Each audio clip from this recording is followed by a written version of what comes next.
So in the early stages of planning this workshop, a number of people suggested that it might be helpful if there was an opportunity to share experiences from the perspective of town board members and citizens, and that took shape in the form of this panel we have right here. So we have a couple town board members, town chair, and also people that have been involved with the industry for a long time, working to protect community interests as a member of the community. So they'll talk about what it was like on the ground, developing ordinances, negotiating agreements, and also share how they dealt with issues and concerns to protect community interests. So basically, what the structure of the panel will be, we'll go down the row, and the panelists introduce themselves, say where they're from, talk a little bit about how they got involved. Then I'll have some questions for them, and then we'll take questions from the audience. We're a little bit behind, so this segment will be slightly truncated, but that's going to be the general format. So, Pat, can I hand it off to you to start? And it's on. I'm Pat Hopple, and I'm a lifelong resident of Chippewa Falls in Chippewa County. Some of you receive my communications on a pretty regular basis over the last few years. I've been involved for 7 years now, and my eyes and ears really perked up when I heard about strip mining and quarrying coming on into the county. After all, I taught 5th graders in the 60s, and coal mining was a part of the issue at that time, and we talked a lot about it. Never did I think that this would be a major concern in our area. After many struggles in Chippewa County, trying to protect public health, making people aware of the stories that were emerging, and playing a role in the development of the Concerned Chippewa Citizens as well as the Saving Hills Alliance, I decided that networking with environmental groups and other citizens would strengthen the message. So I got to know a lot of you and have been working at it for these long years. I've been engaged in the work, speaking to others, assisting where possible, making connections and applying skills from my career to bring the issues forth for discussion. I welcome the opportunity today to interact with all of you and hope we have a good discussion. I just want to make my comment that we have some packets out on the table out here, so before you leave today, if you would like, you may pick up packets and posters that were produced that might be helpful in your community.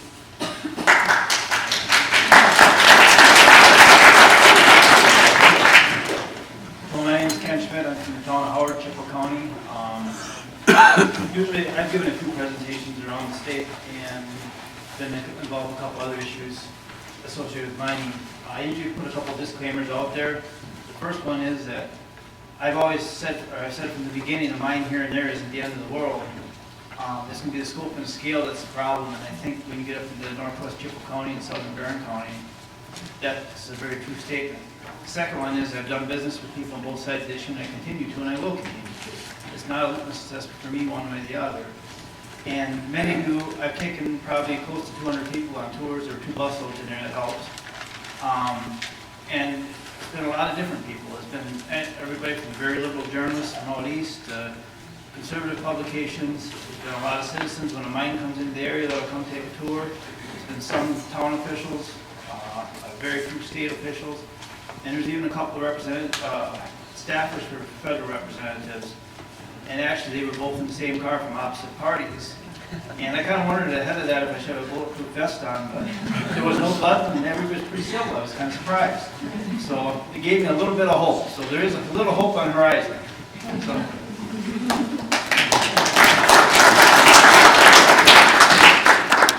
Hi, my name is Rigo Balchinas. I'm chairman of the Planning Commission for the town of Garfield. It's in the far northwest corner of Jackson County.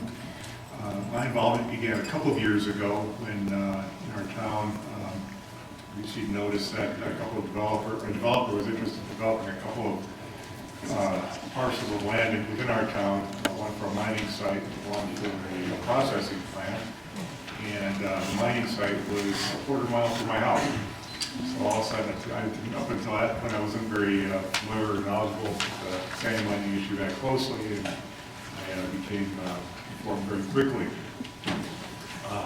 And so I guess my involvement really started out with working with a group of neighbors to simply kind of get organized our town board, in response to this, notice that basically had an ordinance in place, but they did impose a moratorium to impose and ask their planning commission to revisit the ordinance and see if it needed any sort of improvements, becoming more precise and protect the town better. And so, working with some neighbors, we started engaging in a dialogue with members of the planning commission to find out what issues there were that needed to be concerned about, what specific concerns we had, and what might be done. And eventually then,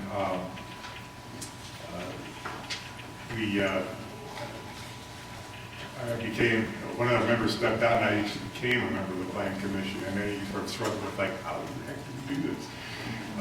And so we actually worked with that, the town of Howard's ordinance kind of as a model, came up with that as a basis, but we made a few significant improvements we can maybe talk about that a little later, but it's been an interesting process going from citizen to actually public official. My name is Jack Spearstra. I'm a dairy farmer and town chairman of the town of Lincoln in Trumbull County. Been town chairman there for 26 years. This is by far the most contentious and difficult issue that's come before us. And in all that time, my dad was on the town board since 1967, so I lived through this term. It'll be 50 years that one of us has been serving. And you know, probably about 2011, there was some mine one come into the Blair area in Preston. We saw the signs. I thought, man, I'm not glad we don't have that in our township. A year later, my life changed, and that's fine. Lincoln is a zone township, as are all the townships in Trumbull County Comprehensive Zoning Ordinance. And the ordinance that pretty well manages the frac sand industry in our county is the non-tap mining ordinance. It's a conditional use permit through the county. We're in central Trumbull County. The CN Rail follows Trumbull River Valley through the county and goes basically Arcadian Peninsula all the way through the cities, right through the center of the county. Our township is surrounds the city of Independence, of Whitehall, and goes to the east side of Independence. What we found is that our ordinance, the one that we follow, and the one that we think is the most fair, because both sides have come together with about 16 members panel to develop the ordinance. Industry people that live in the area, in the townships, got together and developed an ordinance that had some hours of operation, noise deals to it, and we thought it was a fair, and because, you know, as a town chairman, I represent the people who want to do it, people who have an opportunity to make a buck at it, and the people who live around there, and the people who potentially can work there, and so all the parties are trying to develop a way of dealing with all the parties. And I think that's what zoning is supposed to do. It's supposed to help deal with community ambulances. What we found was that there was issues with our ordinance that the companies didn't like, and when they started ordinance shopping, the venue shop. So now, in about a 30-mile stretch of the CN, we have a Trumbull County ordinance operating, sometimes operate under the City of Arcadia's ordinance, City of Independence's ordinance, the City of Whitehall's ordinance, the City of Blair's ordinance. And at one time, we were working on an extraterritorial zoning ordinance to deal with Frac sand mining in the same area. So 5 to 6 separate mining ordinances on about 37 I remember one time a company called and asked, we don't want to work with the Trumbull County ordinance, but if you can give us this and this and this, we won't go next to the city. And I said, I kind of feel like the backup prom, they really rather go with the head cheerleader, but if she says no, I have my dress on, maybe take me through the drive-through, maybe throw a dandelion at me and be good to go, But no, we can't do that. We have to deal with what the ordinance has in it. That's what we feel is the best represents everyone in the country. So the issue is the cities are annexing way out into the township. You know, I think it's like 6.5 miles from the city center of Whitehall to the far end of one of their lines. They're not mining at the corner of Dewey and First, or Main and First. They're mining out there. They don't take the people that are going to be left behind, because that would be difficult. The next step would be to pick and choose a route to get out there. And now the cities are, because we've had two annexations, independence and annexations, the cities are determining what you're going to live with in terms of noise and housing operation and all the issues that go along with Frac sand. It's not fair. So it's property value, water quality of life. For the township, it's tax base. What happens to our tax base? You know, is that it's not only the land that's taken to the city, but it's what the future use of that land could be. Nobody's going to put a $400,000 house next to a sand mine.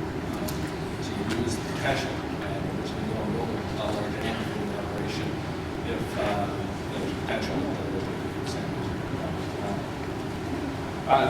Then the other issue is roads and fire and ambulance. So we go plowing or snow, we go through Tom Lincoln Road, half a mile, so Whitehall Road.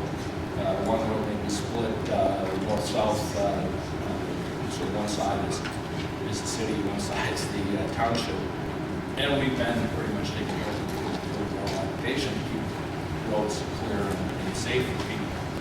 But, you know, you can call the city and say, we need some work on this road, and this ditching is going to take care of some water going across the road. Yeah, that will happen. It doesn't happen. Fire and ambulance in the city has now goes through 5 miles of the other fire district to get to their fire district. In fact, the response on the same ambulances. And our job is to help safety involved. So there's a lot of issues that I don't believe are going to take into consideration when the annexations are taking place. We're embroiled in two different lawsuits for different annexations. And it's a long story, and I don't think the time for here, at least in this presentation, we have answered questions. Thanks, Jack. Ken, I want to go back to you initially for a question. From the town of Howard, the Chippewa County has kind of been on the forefront for developing ordinances. They were kind of switched with the model at times. And I know one of the ordinances that the town of Howard has implemented is a borehole ordinance. And can you talk a little bit more about what that is, why it's important, and how the town of Howard sort of addressed that issue? We've had, I believe there's been 3 cases, but there's 2 documented for sure of boreholes improperly abandoned in the township. The first was back in December 2011. I was going to town, and we rent some of the neighboring property, the rough ground for our cattle to graze on in the summer. And another farmer rents cropland, from the owner. And I met a boring rig. We knew it was an area, and I was going to Bloomer, and I kind of slowed up. And as I drove over the hill, I was watching my rearview mirror.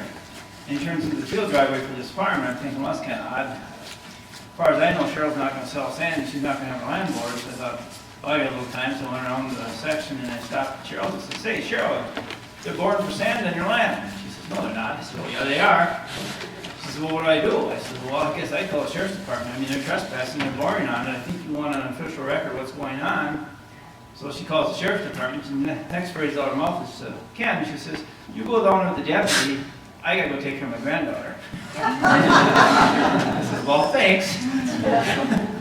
So we walked out there, and they're boring a hole, and they're both done. They pull the boring rig up and starting to pack up, and the deputy gets in and starts asking questions, and he pulls a map out, and he says, "Well, we showed it to the landowner last night, and he didn't say it wasn't his land." And I says, "Well," I says, "you're on the wrong land." I says, and it was a poor map. I'll give the boring company that much latitude. So we were kind of naive at the time, and I didn't know what the requirements were for boreholes or anything, so the deputy took down the information, and that was pretty much it. They offered Cheryl a sample of the sanding board. That was nice, and I said, "It was a Ziploc bag." And this was a small boring rig. He had about 35, 40 feet of hole we could drill, and that was it for the boring. Some of them go 200 feet deep. And none of us knew what the state statutes were at the time. So I inquired at the county, and they kind of shrugged their shoulders, and I said, Cheryl, you better call DNR and find out what the real requirements are here, because it's your land and you're liable here if something happens down the road. So she talked to the DNR and eventually get an answer back in 3-4 days, week, whatever. And what they found out was that any hole for exploration that's bored, if it's deeper than it's wide and is at least 10 feet deep, is considered a borehole or an abandoned well, basically. So it has to be abandoned the same way as an old well. Well, they bored probably 15, 20 holes within a 4 or 5 section area at that time. And DNR came out and they documented this hole because we knew where it was, and they had a landowner that wasn't real happy. They looked at some of the others, and of course then basically at that point I'm in the middle, so they would ask me where the holes are, so I copied a page of the plat book and sent it with the markings and boreholes on to the company, to the DNR rather. And I quoted it. I said, these are the ones we know where they are for sure. This is the ones where we think there's boreholes, or on this 40 we know there's a borehole someplace but not where. So there's about 3 different coatings. Well, we went back and forth a few times and it gets kicked around in DNR. And then finally the lady that's taking care of DNR sent it back to me and she says, no, these are the right legal land descriptions. And I'm thinking, is that my job? To tell you where the legal land descriptions are for where the boreholes are? I sent you a plat book page with the marked and correct 40s. That's not my job here. And they called the board in for a conference, and so then he promised to be a good boy, and he went out and he supposedly refilled these holes. Well, we checked on some of them where we knew they were, and we could see from the neighboring property or whatever without breaking too many laws. And a few places, they bored a new hole, and they filled it 6 feet from the old one. There was no DNR income check and see what was done properly and improperly. But out of this, Kathy Stepp sent a letter, or the staff did with her name on it, to a lot of local papers and to all the boring companies in the state, highlighting what the procedure, the correct procedure was and is, so that this hopefully wouldn't happen again. So now we come down to would be a year ago, probably this last fall. And there's another mining company in town, Howard now, and they have since got a reclamation permit for 1,300 acres. And they bored 26 holes. Well, the town board was aware of this, so when the gentleman, I use the term rather loosely, Paul Van Al from Northern Sands, came to town and started talking about his project and what they wanted to do, the town chairman asked him if he properly abandoned those holes. One time he told him, yes, we follow Wisconsin statutes and rules just like we're supposed to. The second time he was asked this question in another meeting, he goes, yep, we use bentonite just like we're supposed to. Well, the one by the road, they used bentonite, and the other 25 or so never got abandoned correctly. Well, the DNR again was called, and this time we had it was a better response. We had a very dedicated employee. She spent the whole day in December traipsing up and down the hills of Howard when she was 4 or 5 months pregnant or 6 months pregnant to find these boreholes and document where they were. And that's since the DNR has done their footwork and put their case together, and it got referred to the Justice Department. And there may be action coming sometime next year on that finally. Well, about this time frame, I suggested to the town board there was time that the town did something about this, because DNR requirements are that they could go off the bore and within 30 or 60 days they have to file a report with the DNR where the hole is and what they did and how they filled it. Well, some of these companies, they go in, they bore the hole and they take off. If nobody says anything, why do they even bother to fill the paperwork? A lot of it wasn't happening. And like I said, that's 2 cases in town of Howard. I know 2 or 3 other cases in neighboring counties where the same things happen. I suspect there's been a lot more. So I said to the town, we need a borehole ordinance so that when they come in, we know when the boring rigs are in the area. I mean, that's pretty obvious. So what they have to do is they need to come to the town for a license. And in exchange for this license, they're going to grant permission to a town official to come and make sure they're abandoning these boreholes properly and filling them properly. So we're not having 20, 30 holes spread all over the landscape with potential for contamination in the groundwater for many years to come. And the town did this, and we have that ordinance in place, and there's fines and forfeitures connected if you don't come or if you don't get a permit and if you don't abandon correctly. And there's a small fee for the license. It's not much. It's not an idea, it's not the thought to be a moneymaker, but rather it's supposed to make sure things get done correctly and we don't have these issues going forward. Because 20, 30 years down the road, if somebody builds a house next to this borehole and the groundwater is contaminated, now what? Whose fault is this and who's responsible? And that's the thing we got to think about is I'm gonna get in the soapbox here for a minute. In Wisconsin, we've got an economic asset here with our groundwater and our water quantities and quality that's not duplicated in a lot of places, and it can't be. But if we squander that, that's gonna hurt us for many years to come. And that's something that both sides of the aisle and Madison gotta wake up and realize, because it can be screwed up and it can be screwed later. How large is a borehole? Can you just say width-wise? Usually 4 to 6 inches in diameter, depending on the depth, and they go anywhere from 30 to probably 200 feet deep. Thanks, Ken. And so for those interested, there is a summary and a link to the town of Howard's borehole ordinance, and we'll be sending that out electronically in the coming days after the conference. Rob, I wanted to go to you next, and you mentioned you weren't initially on the town board, then you came involved because of your interest in sand mining, protecting your local community. Could you talk a little bit about, perhaps for someone from a town that maybe doesn't have a licensing ordinance or something in place, what it was like to, just kind of the steps you went through in the process of developing and getting the town board to act on an issue? Sure. Basically, a couple of years ago, the mining company, the developers had approached the town, and the town already did have an ordinance in place. And I think that was one of the early ones that was sort of a template that the Wisconsin Towns Association had on their website. It was basically added closely after that. Our town board recognized that was a few years old, and obviously new issues have emerged that the ordinance has not addressed, and so that's why they closed the moratorium and asked the town planning commission to revisit that. And our planning commission, we had a couple of members that we knew personally, and so we had a good opportunity for dialogue. And so what we basically did was we organized, first of all, we kind of informed a lot of our neighbors just in the affected area that, guys, you know that people are interested in developing a mine, and surprising enough, a lot of people didn't know. People tend not to go to a town board meeting unless there's a real problem, and these things sort of don't get discussed, why people don't know about it. So that was really the first step, is really kind of getting, as neighbors to get your community, people in the affected area within the next couple of miles of what's going on. And then we facilitated some informational sessions. My wife knew some members of a group called CPS, Citizens for Environmental Stewardship, and they were kind enough to bring in some information about issues that could be associated with sand mining and what concerns we need to be aware of.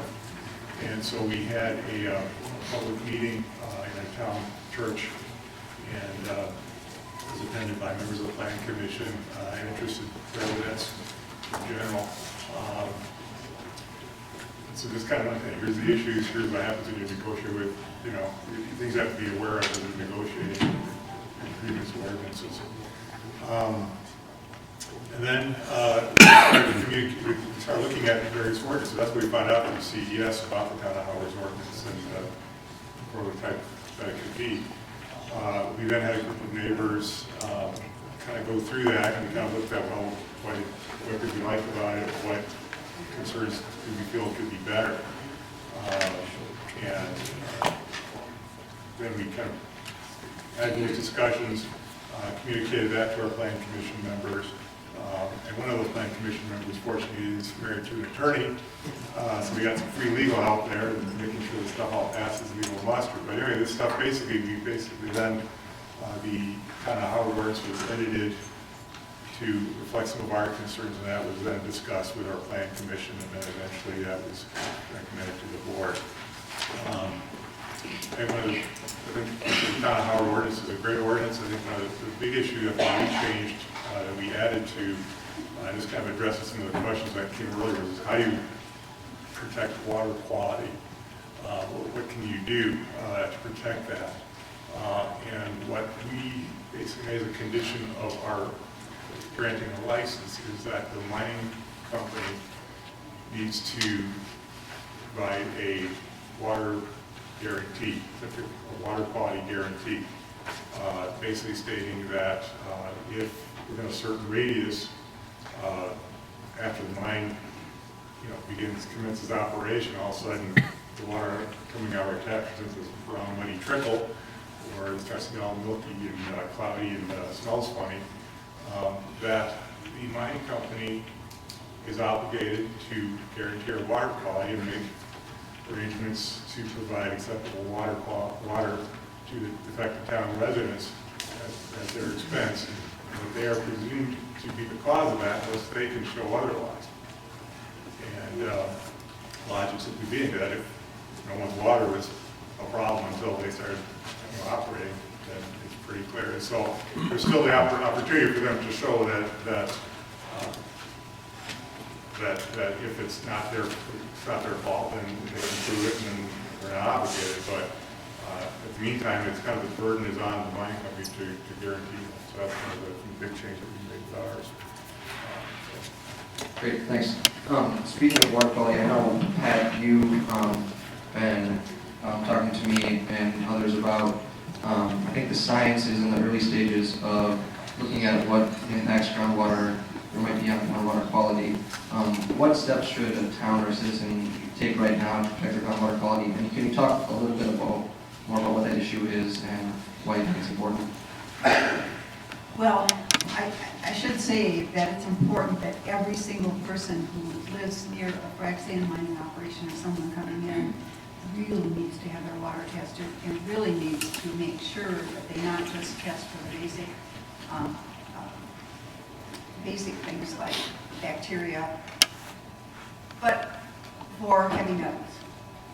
And in 2014, in June of 2014, the Wisconsin Towns Association and the DNR had a symposium of sorts where there was lots of discussion. And one of the people from the DNR, Dave Johnson, came forth with the idea, which he said, I really need to tell you this, but it's very important that I do, is that heavy metals in the water are occurring in Wisconsin in the frac sand mining areas. And a long time ago, in 2008, I think it might have been Ken at the time, and some of the people in the town of Howard really raised questions about whether or not non-metallic mines would be affected by heavy metals in the water. And we were assured there would be no problem, right? And Dave Johnson said, yep, no problem. No Don't worry problem. about it. Don't worry about things that you don't need to worry about. right, no problem. So, we kind of are all assured that there's not going to be a problem. However, as he proceeded in his presentation, he talked about the Tunnel City Formation. And we have Tunnel City formations in this area of the state and in several counties. And he indicated that some of those Tunnel City formations have sulfides in them. And as the DNR began to explore water quality and looking at the pH levels, they were finding alternate kinds of levels, like it might be high one time and low another time. So here we have low pHs, combined with opening up all these formations, combined with oxidation, which when the various formations fall into each other, there are various metals, etc., within those formations, causing the possibility for leaching out of the heavy metals into the water supply. The red flag went up, and subsequently I did a few more researches and so on with not only the DNR but also other agencies. And I was told that we are really on the cusp of learning a lot more about this issue. But in my travels, wherever I've gone to speak or whenever I've had a chance to talk with citizens, I'm trying to relay this information that this really is a concern. That whereas we expect that there will be heavy metals in metallic operations, we are now finding them in non-metallic mining. Some of the counties that were mentioned as being affected would be Barron County, Eau Claire, Jackson, Vernon, Monroe, La Crosse, and Pierce. And northern counties, which were not identified. There are arsenic and other metals that have been found, and in fact in Turtle Lake, a well had to be replaced, and there were several wells in La Crosse County that had to be replaced, and since that time there may have been others. So you know, this is the kind of thing that needs to be looked at. I've had a chance to talk with the U.S. Geological people when they were in Chippewa. I think raised the interest level. I hope that now that more testing is not just being done on the quantity of water, and the study is being done on quantity, but also on the quality of water, because our residents really, you know, absolutely need to know that they have quality water to drink. And I think, you know, many families have low budgets or low income, and maybe can have their water tested for the basic things, but it's important, I think, to go the full-fledged route. And when I talk with the people from the University of Stevens Point Extension, they are doing some heavy metal water testing at a relatively reasonable price, I think maybe $130 or $113 or something dollars. So for anybody who's interested in making sure that their family is protected, and this is a health issue, I think the water testing is absolutely critical. One other aspect that I think we don't think about is what will happen when all of these waste products from the mines, taken from the processing plants and so on, are taken back to the mines and put into the pits or the holes. All of that has been processed, but it doesn't mean that the heavy metals have been taken out. Therefore, what will happen when we have reclamation? I asked some officials about that, and the suggestion was, well, we may have to require lined pits, either with clay or plastic or something. But as we know, if we've worked with the Flambeau mine and some of those other things and know about mining, metallic mining, we know that all pits leak. So that's consideration too. I think it's one of those things that we may not know a lot about, because this takes time to materialize. But over the long haul, over the long span, many people's wells, the aquifers, and so on could be impacted by heavy metals, and so therefore I am trying to bring that to light. Thanks, Pat, appreciate it. Finally, Jack, following this, there'll be a breakout session talking about annexation and some of the issues that raised, and you briefly touched on it on your introduction. Could you kind of just give, you're the chairman of the town of Lincoln, just kind of been involved with this saga regarding annexation. Could you just give a brief summary of what, so annexation, you know, the process in which a territory in a town is transferred to a city or village, kind of outside of the regulations of our town. Can you briefly just give a summary of what that looked like and how your town is kind of in the process of addressing it? Okay, as I said, there's 4 annexations from our township. There's been, I think, 3 from Preston and Blair, probably 1 from town of Arcadia to the city of Arcadia. The ones that I can speak about are the Lincoln ones. And generally, what's happened is they've been unanimous annexations. So the people that are petitioning to annex are the owners of the land. And for the most part, they, you know, picked small routes, like a 20-acre wide parcel. I don't know what the economic incentive for some of the folks are. Some of them obviously going to get out into the mining area, or might have a capitation fee or something like that. But so they pick and choose the route to get there. The one annexation was right off the edge of the one hole. There really wasn't much we could do about that one.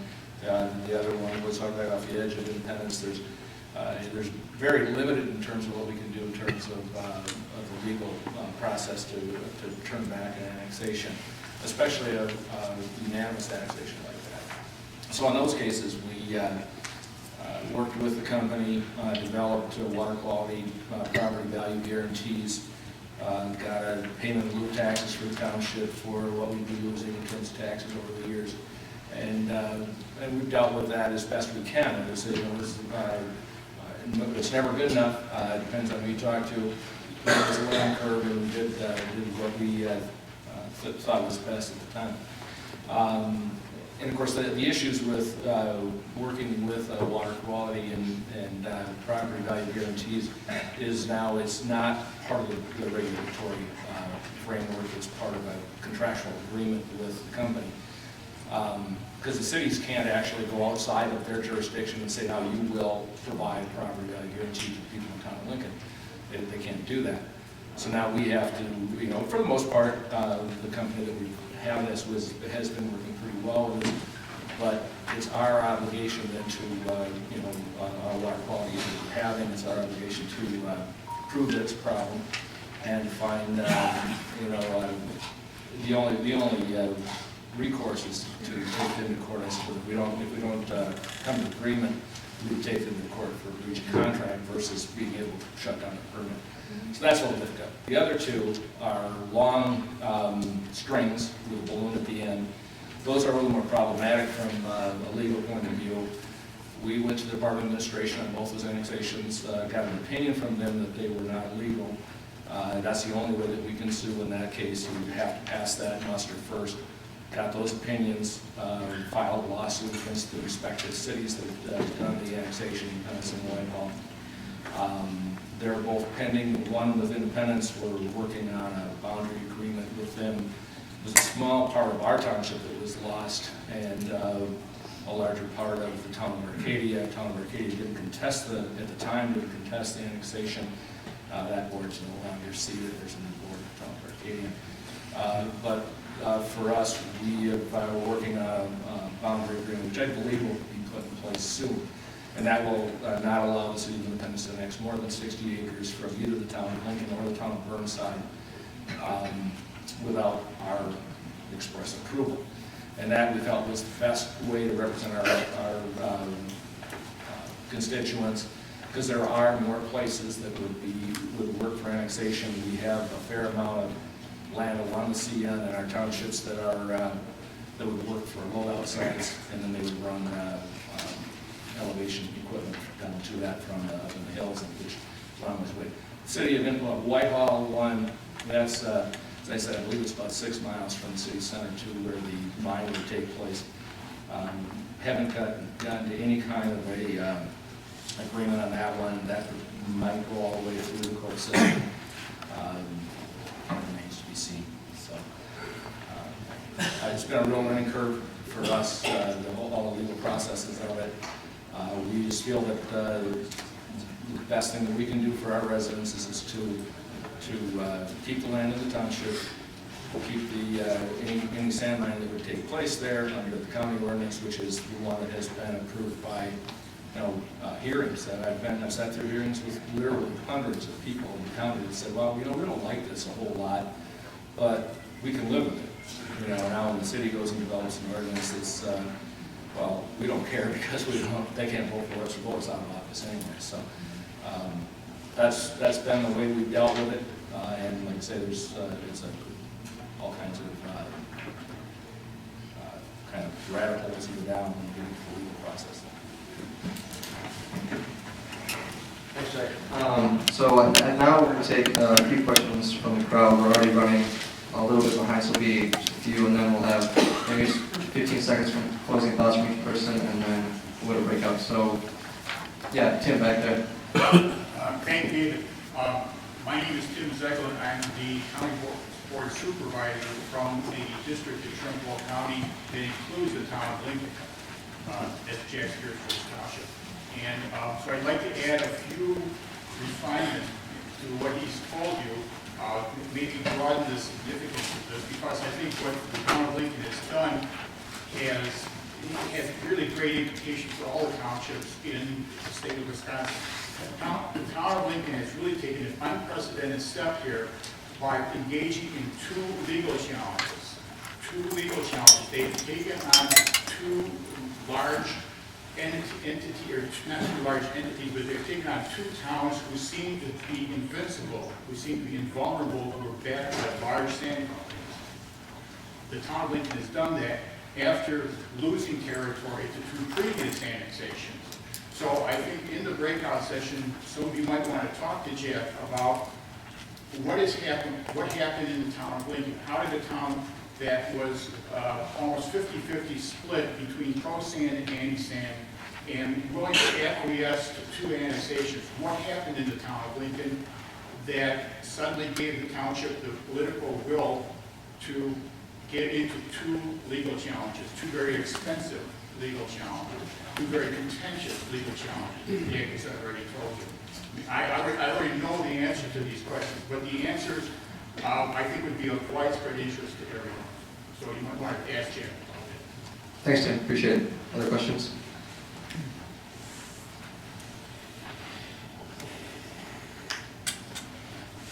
Going once? Yeah, right there. Yeah, I'm from town, Sumner in Barron County. We've got an operating frac sand mine up there right now as we speak, in a wet plant. The SES company is petitioning our township right now to allow them to excavate below the water table. I don't know if any of you had any of that experience or not, but we certainly don't want them to. We don't think it's a good thing to do. A two-part question. Why would any frac sand company want to drill below the water table? Is there better sand in that area, below the water table? And also, we've already had water issues in our area. We had to supply water to some of the residents. And why would we want to allow any more exploitation of our water resources? And also, what could our town board and planning committee do to prevent this? Do we need DNR help or advice, or what can we do in this situation? Ken, you're going towards the mic. I shouldn't raise my hand with Mike. To your first question about excavating below the water table, where the water table is in the sand mine company's mind is probably the material. What they're after is the right strata and the right deposit with the right sand that meets the quality that they need. They'll stand the right pressure and purity and shape. Whether it's in below or above the water table, they don't care. The economics of it depends on just how much it costs to get there. There is, if you go below the water table, another set of DNR permits you have to get, but that's probably not that big a deal from what I've seen from a lot of other DNR permits. That's not even too hard, Roberta. Don't take it personally. Well, it just seems to me that the mining company is going to run into all kinds of extreme problems. It's possible, yeah. It's possible. Equipment operating in mud, water situations, they got to develop dikes or. It's been done in other areas. Yeah, might know by Portage is excavated below the water table for many years. Is there any reason for them to want to do that in the first place? It's quite difficult. That's where the desired sand is, it meets the qualities they want. You think it's better sand down there? Well, it depends on what the strata is. It has nothing to do with the water table. It's where the strata is in sandstone layers and where the water table happens to occur. No strata. That's all it is. It's a matter of coincidence. Like in our common board, prevent that? That's above my pay grade, those questions. One thing we would want to watch would be arsenic issues. And typically in the state, we haven't had arsenic issues on this side of the state. It's more on the eastern side over in Green Bay. What happens is the water table is drawn down and there's arsenic-bearing formations. When the air hits it, and it doesn't have to be exposed like here, as long as the water is not isolating it, arsenic can leach out into the water. And when that happens, then you've got issues. And if you have arsenic and no stratas in the water table, that is a risk that you're going to run. I think I saw one more question back there. Yeah. What county are you from in Jackson, or what township are you from in Jackson? What township? Garfield. Garfield? That was an easy one. I think we are running behind, so we're going to have to, maybe just 15 seconds. If anybody has any closing thoughts on the panel they want to share with everyone else, and then we'll finish up. I had one I wanted to share, and it's something that comes up in Town of Howard on a somewhat regular basis. Is Town X, Y, or Z has an impact fee or gets a fee from the company, and the question is, why can't we do this? Well, as Paul Kent said, you can under certain type of restrictions. I'm not sure all these are passed under the restrictions, but my analogy is going to be is, how many of you drove here this morning? How many of you went over the speed limit? Raise your hands. Okay, there's one or two that you can buy a used car from. Well, it's not, it's illegal, but you didn't get caught. The same thing with a lot of these things that these towns are doing. If nobody challenges it, there's no problem. It may not be legal, but they get away with it. And that's the same as when you're speeding down the highway and you're going too fast. You got away with it because the cop didn't catch you. And that goes back to Mike Cole's slide where you want to stay in the center of that bell curve. You don't want to get on those fringes because that's going to create issues for everybody down the road. That's just a closing thought for me. Thanks, Ken. Anybody else waiting to share? All right, so after this session, we're going to break into breakout sessions. Philip Freeberg is going to be in here talking about annexation. You kind of heard a little bit from Tim and Jack about that. And Crispin Pierce, who's kind of taking a look, an initial look at air quality around fraction lines of PM 2.5 to kind of set the stage for what future research should look into as far as air quality goes. I'm going to turn it over to Mike so he can make a quick plug, and then you'll introduce Crispin. Or sorry, you'll introduce Philip. Yeah. And so for Crispin's presentation will be kind of on the other side of that wall there. So you go out these doors, down just a little bit, and the doors on your left.